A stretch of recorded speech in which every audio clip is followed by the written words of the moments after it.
Hello guys, welcome back to my ঘুরতে যাওয়া blog. তো আশা করি তোমরা সবাই কেমন আছো, আর আমি খুব ভালো আছি। আর কোথায় কোথায় ঘুরতে গেলাম অবশ্যই তোমরা ভিডিওতে অবশ্যই দেখতে পাবে। অ্যান্ড অবশ্যই subscribe my YouTube channel, like share comment করতে ভুলো না। অ্যান্ড ভিডিওটা লাস্ট পর্যন্ত দেখতে থাকো। আর এই যে আমরা রেডি হয়ে বেরিয়ে পড়েছি আমাদের ডেস্টিনেশনে যাওয়ার জন্য। আর তোমরা অবশ্যই দেখতে পাবে কোথায় কোথায় কোথায় কোথায় ঘুরলাম। বহু দিনের পর বাড়ি থেকে বেরিয়ে যে একটা ঘুরতে যাচ্ছি, এটা আমার কাছে সব থেকে বেশি আনন্দের। তো চলো এবার যাওয়া যাক।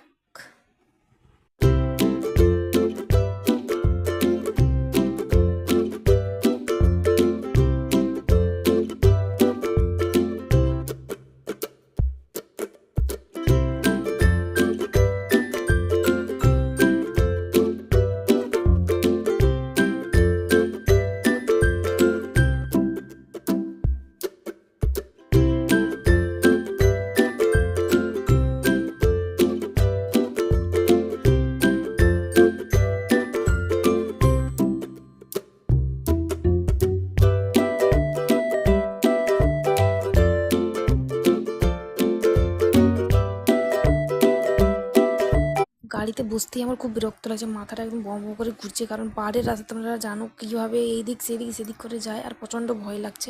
ফাইনালি আমরা কিছুক্ষণের পর ডেস্টিনেশনে পৌঁছে যাব। তো এই দেখো আমরা পৌঁছে গেছি, পৌঁছেই আমরা টয় ট্রেনে উঠে পড়েছি। তো টয় ট্রেনটা জাস্ট দেখো যে সেই দেখাচ্ছে। ভালো করে ক্যাপচার করতে পারিনি, অবশ্যই ভালো করতে ক্যাপচার করতে পারিনি, কারণ আমার ফোনের ক্যামেরাটা একদম গেছে, মায়ের ভাগে চলে গেছে। তো সেই জন্য আর ক্যাপচার করতে পারিনি।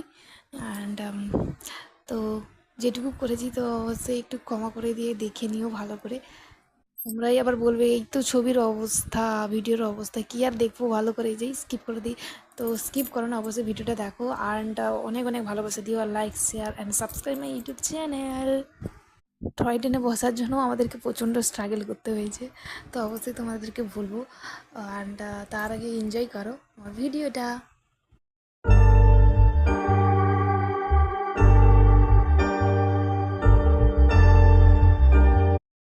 বাড়ি থেকে যখন খপলিতে আসি বা খপলি থেকে যখন বাড়ি যাই, এই যে খান্ডালার ভিউ পয়েন্টটা চোখে পড়ে, কোনো নেমে কখনো এই জায়গাটা উপভোগ করা হয়নি। তো আজকে যখন সুযোগ পেয়েছি ভাবলাম চলো একটু দেখি এই ভিউ পয়েন্টটা একটু উপভোগ করি, একটু ফটো তুলি। তো সেই জন্য একটু নেমে একটু জায়গাটা দেখছিলাম, আর সুন্দর লাগছিলো, যেদিকে তাকাই শুধু পাহাড় আর পাহাড়। আর আই লাভ হিলস। তো ফাইনালি আমরা আমাদের ডেস্টিনেশনে পৌঁছে গেছি, আর খুব উঁচুতে উঠেছি। আর এখানে অনেক অনেক ভিউ পয়েন্ট আছে, আর এখানে প্রচণ্ড হাঁটতে হবে, নাহলে তোমরা ভিউ পয়েন্টটা এনজয় করতে পারবে না। ভিউটা জাস্ট দেখো কতটা সুন্দর। অনেকগুলো ভিউ পয়েন্ট ছিল, আর তোমাদেরকে খুঁজে খুঁজে খুঁজে খুঁজে ভিউ পয়েন্ট যেতে হবে। 2-3টা ভিউ পয়েন্ট দেখার পর আমরা বাড়ি ফেরার প্ল্যান করছিলাম, কারণ বয়স্করা হাঁটতেও পারছিল না, আর ওদের মজাও লাগছিল না এই ভিউগুলো, কারণ ওদের কাছে ঠাকুরের স্থানই সব থেকে বেটার।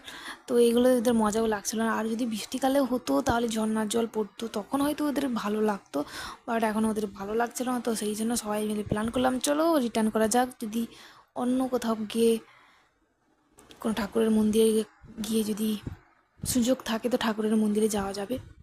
আমার তো খুব দুঃখ লাগছিল, কারণ আরও অনেক অনেক পয়েন্টগুলো ছিল, আরও উঁচুতে উঠতে হতো, ওখানে আমি যেতে পারিনি। তো আই এম স্যাড, আমি ঠিকঠাক এনজয়ও করতে পারিনি। আর খাবার দাবার খুব একটা আমার মুখে লাগেনি। তো যাই হোক, একটু বিরিয়ানি অর্ডার করেছিলাম, তো খেয়ে নিলাম। তারপর আমরা ট্রেনে চাপার জন্য অনেকটা লাইন দিয়ে ট্রেনে চাপে পৌঁছে গেলাম আমাদের স্টেশনে। তো এখানে স্টেশনে পৌঁছে আমাদেরকে আবার কিছুটা হেঁটে তারপরে আমাদের গাড়ি করে আবার নিচে নামতে হবে। তার এইখানে দেখো গাড়ি থেকে নামার পর এখানে প্রচণ্ড ঘোড়া দাঁড়িয়ে আছে, যারা বয়স্ক